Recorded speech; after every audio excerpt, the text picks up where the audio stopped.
جی ہاں مفتی صاحب، میرا سوال تھا کہ جو ماں ہوتا ہے، بوڑھی ماں، جو مرنے کے بعد ان کا جو پراپرٹی ہوتا ہے، زمین ان کے پاس ہوتا ہے اور شاید ان کے پاس کچھ جواہرات ہوتے ہیں، اس میں جو وراثت کا تقسیم وہ کس کو ملے گی؟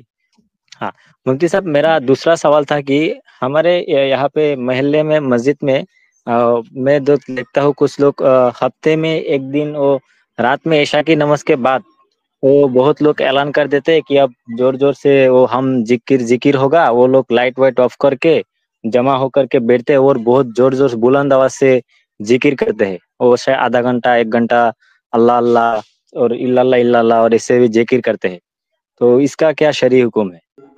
مان لیجیے میں وضو کر رہا ہوں اور وضو کے درمیان بیچ میں ہوا خارج ہو جائے تو کیا پھر سے شروع کرنا پڑے گا؟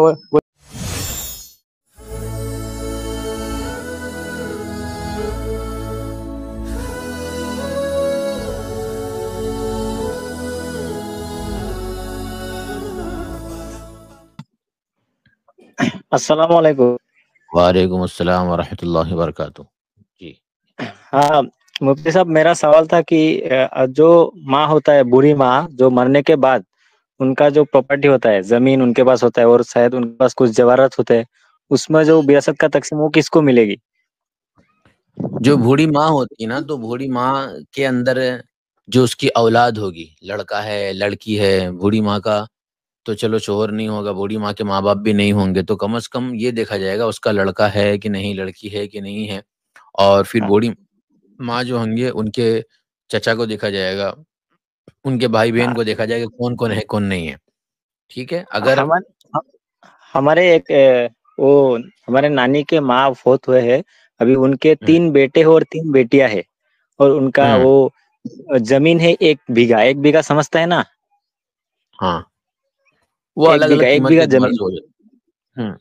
ہاں تو اس کی وہ تقسیم جو ہے ان کے اندر ہاں ہاں اگر صرف اولاد ہے ان کی، تو ہاں اولاد کے اعتبار سے اور کوئی اور نہیں ہے، لڑکی کتنا، 3 لڑکا 3 لڑکی ہے، تو اس کے ہاں اندر ہاں جو لڑکا ہوتا ہے نا، تو لڑکے کو ہاں دوگنا ملتا ہے اور لڑکی کو سنگل مل رہا ہوتا ہے، تو اس حساب سے کیا ہو جائے گا، 3 لڑکے کے حصے بن جائیں گے، 2 4 6 ہو جائیں گے، اور لڑکی 3 ہو جائیں گے، 9 ہو جائیں گے، تو جتنی بھی ہاں پراپرٹی ہوگی اس کے کل 9 ہاں حصے کیے جائیں گے، اور ان 9 حصوں میں ہاں سے پھر کیا کیا جائے گا، ہر بیٹے کو 2 2 حصے دے دیے جائیں گے، اور بہنوں کو 1 1 حصہ دے دیا جائے گا، یعنی کیا کیا جائے گا، پوری پراپرٹی کو 9 کے اندر ڈیوائڈ کر دیا جائے گا، پھر ڈیوائڈ کرنے کے بعد کیا کیا جائے گا، جتنا بھی آئے گا اس کو ہر ایک کو پھر 2 2 میں ملٹیپلائی کر کے 3 بھائیوں کو دے دیا جائے گا، اور پھر 1 1 کو ہاں سنگل سنگل حصہ بہنوں کو دے دیا جائے گا، اس طریقے سے تقسیم کر دیا جائے گا۔ ہاں چاہے 9 حصے کرنے کے بعد جو 6 حصے وہ 3 بھائی کو مل جائیں گے، اور صرف 3 ہاں حصے جو ہے وہ 3 بہن کو مل جائیں گے۔ ہاں 1 1 کر کے 3 بہنوں کو مل جائیں گے۔ ہاں مفتی صاحب، میرا دوسرا سوال تھا کہ ہمارے یہاں پہ محلے میں، مسجد میں میں دیکھتا ہوں کچھ لوگ ہفتے میں ایک دن وہ رات میں عشاء کی نماز کے بعد وہ بہت لوگ اعلان کر دیتے ہیں کہ اب زور زور سے وہ ہم ذکر ہوگا، وہ لوگ لائٹ وائٹ آف کر کے جمع ہو کر کے بیٹھتے ہیں اور بہت زور زور سے بلند آواز سے ذکر کرتے ہیں، وہ شاید آدھا گھنٹہ 1 گھنٹہ اللہ اللہ اور الا اللہ اور اس سے بھی ذکر کرتے ہیں، تو اس کا کیا شرعی حکم ہے؟ جمع کر بلند آواز سے زور زور سے سب مل کے ذکر کرتے ہیں۔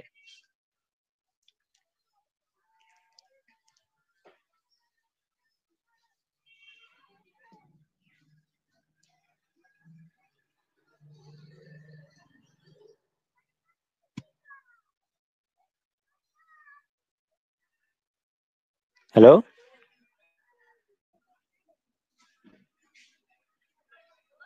اچھا آواز چلی گئی تھی میری؟ جی ذکر کرنا چاہے تو اس طریقے سے کر سکتے ہیں، ٹھیک ہے؟ سمجھا نہیں مفتی صاحب؟ آواز آ رہی ہے؟ ہاں ہاں آ رہی ہے، بولیے، میں نے جو پوچھا وہ آپ نے سمجھا؟ جی جی ذکر کر رہے ہیں، بلند آواز سے کر رہے ہیں نا۔ ہاں وہ کہ رات میں وہ عشاء کی نماز میں بعد وہ جمع ہو کر بیٹھتے ہیں بہت سارے لوگ، ایک گول ہوں گول دائرے بنا کے جمع ہو کے بیٹھ کے ہوں سب ایک ساتھ زور زور سے ذکر کرتا ہے۔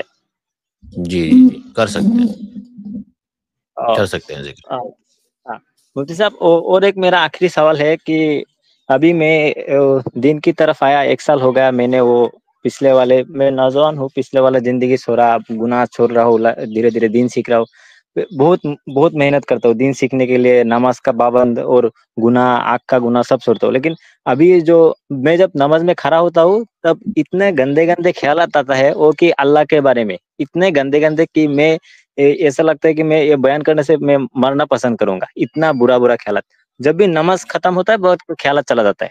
نماز میں کھڑے ہوتے ہی اتنا گندا گندا خیالات آتا ہے اور مجھے لگتا ہے کہ میں نماز ہی چھوڑ دوں، ایسا حالت ہوتا ہے. اور میں بہت پریشان ہوتا ہوں اس بات کو سوچ سوچ کے، بہت بہت ڈسٹرب ہوتا ہے. اور لگتا ہے کہ دیکھیے مجھ سے کفر ہو گیا، کبھی لگتا ہے کہ ایمان ہی چلا گیا، ایسا بھی خیال نہیں، ہوتا یہ ہے. سب کچھ نہیں، یہ سب وسوسے ہیں. نماز میں آئے تو اس کو فوراً یہ بس دیکھو، ایک ہوتا ہے خیال کا آنا، ایک ہوتا ہے خیال کا جمانا. ہمارے ہاتھ میں ہاں کیا ہے؟ خیال کا بھگا دینا. جمانا ہاں تو جمانے سے ہم روک سکتے ہیں اپنے آپ کو. خیال آ جانا یہ کوئی بری چیز نہیں ہے، ہر بندے کو آتا ہے. لیکن خیال کو جمانا یہ ہمارے ہاتھ میں ہوتا ہے. تو ہم خیال کو جمانے سے روکے اپنے آپ کو. ٹھیک ہے، ہاں. خیال کو جمنے نہ دے. جی مفتی صاحب، اور ایک آدمی کو جو تھوڑا برا ہوگا اس کو تھوڑا کچھ دین سیکھنے کے لیے، عربی وغیرہ سیکھنے کے لیے، اور عربی میں قرآن سمجھنے کے لیے اور حدیث کو پڑھنے کے لیے وہ سیکھنا چاہتے ہو تو کتنا سال لگے گا ان کو سیکھنے میں؟ کتنا سال میں وہ سیکھ سکتے ہیں کسی ٹیچر کے اندر؟ ہر کسی کا اپنے اپنے اوپر ہوتا ہے. ٹھیک ہے، دیکھو ہم نے خود ہی سکھایا پراپر طریقے سے. جو آج آپ کے سامنے بیٹھے ہیں 8-10 سال تو لگ جاتا ہے. اور 8-10 سال کیسے ہاں لگا ہے پتا ہے آپ کو؟ روز آنا، صبح کے 4 تو گھنٹے، دوپہر کے پتہ 2 نہیں ہے گھنٹے، سب، رات کے تھوڑا 2 سمجھا گھنٹے. دیجیے. تو اس ہاں کیا کہہ رہے ہیں؟ آواز آ رہی ہے؟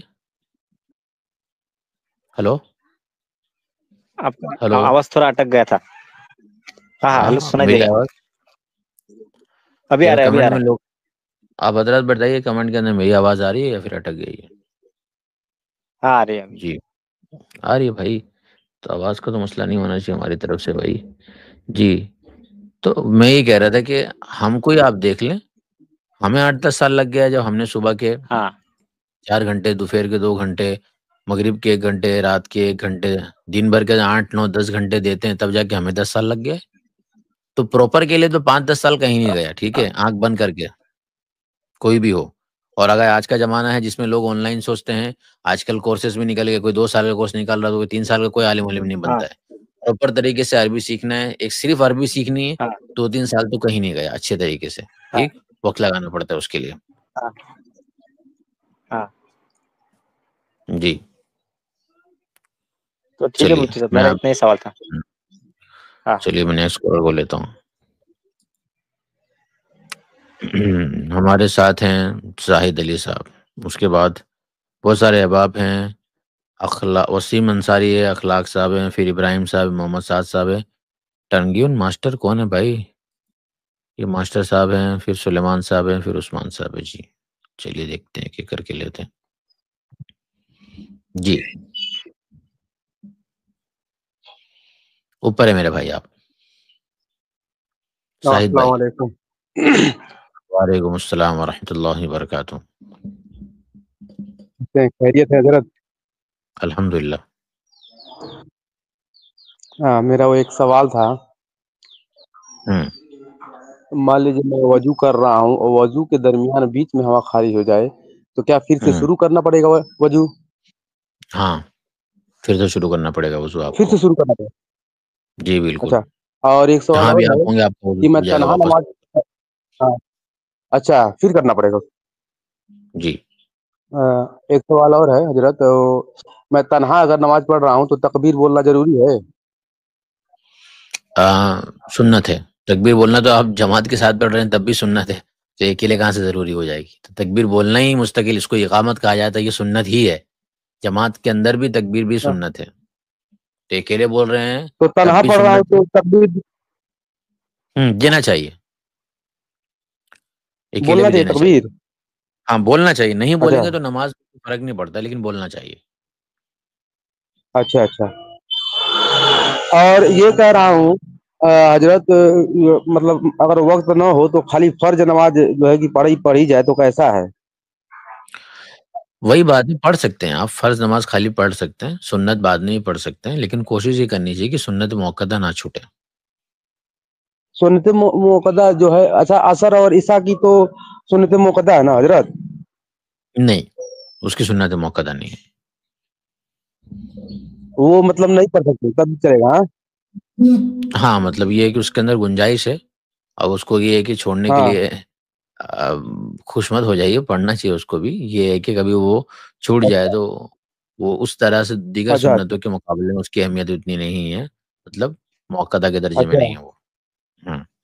باقی جوہر اور فجر مغرب کی تو پڑھنی چاہیے. جی بالکل پڑھنی چاہیے. اچھا ٹھیک ہے، وہ مفتی یاسین صاحب حضرت اب نہیں آئیں گے کیا؟ آئیں گے، ہے سفر میں ابھی. جب سفر ہو جائے گا پورا تو آئیں گے انشاءاللہ. جب آدمی سفر میں ہوتا ہے تو تو ان کا مشغول ہوتا ہے. تو اسٹریم ہو رہا ہے، ہوگا نہیں تب ہو آئیں رہے گے نا تو. سفر میں. ہاں سفر میں نہیں ہوگی. آئیں گے تب. جی جب آئیں گے اچھا تب ابھی کچھ دن انشاءاللہ. پہلے دیکھا تھا نیوزی لینڈ پہنچے تھے. جی جی انشاءاللہ. اب جب وہ سفر ہو جائے گا تب آپ لوگوں کو وہیں سے مل جائے گی. یہ سب باتیں تو ضروری نہیں نا، یہاں آپ کا سوال وہ ہو گیا. چلے یہ سب اچھا پرسنل چیز. ٹھیک ہے، السلام. چلیے ٹھیک ہے، السلام علیکم. وعلیکم السلام.